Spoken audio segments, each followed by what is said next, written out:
Very good morning, students. Welcome to my science class. I think you have been waiting for a long time to learn lessons in the 8th standard. Don't worry. I hope you all lessons which cannot be taught at school, life lessons during this corona holiday. Okay, we shall now happily enter into the classes from now onwards. So no worries, we are not too late. There is a saying which says better late than never. Better late than never.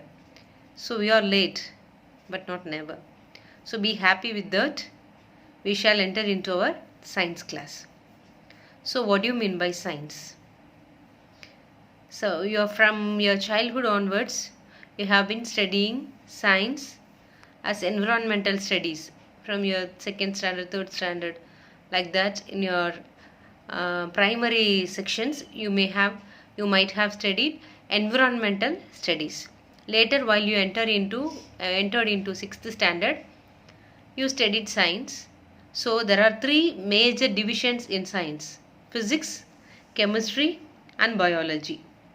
So the biology can be again subdivided into zoology and botany. Zoology, study of animals and living things, living organism. Botany, study of plants. Now we shall concentrate on the physics. The first unit is physics unit. So let's see what is physics. Physics is study of nature. Physics is study of nature and natural phenomena. See, physics tell the reason behind all the natural phenomena.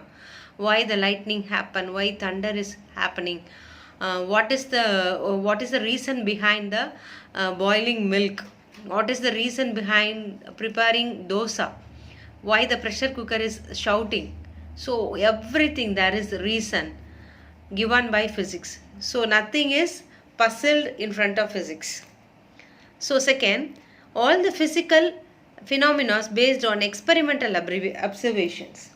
So all the concepts or principles in physics, if we want to understand the natural phenomena using physics, the physician need experimental observation. They simply not accept the theory alone, they need experimental observation. Scientific theories are valid only if they are confirmed through experiments. There may be numerous theories, but those theories are considered to be valid only if they are confirmed through experiments. The theory and the experiment must be equal. For suppose the famous Newton's third law is there. For every action there is an equal and opposite reaction. That is theory. So to justify that theory, numerous experiments have been undertaken, and if the theory is proved in numerous experiments, then only it is approved. So all the scientific theories are valid only experiment confirmed that theory. Okay. So for a proper experiment, what we need? For proper experiment, we need measurements. Measurements are the basis of all scientific studies and experiment. So if we move on to experiments, we need to measure anything. Anything should be measured. So what is the first lesson? Your first lesson is measurement. I hope you come across this measurement lesson in your 7th standard first lesson. You just try to recall whatever the things you learned in your 7th standard first unit.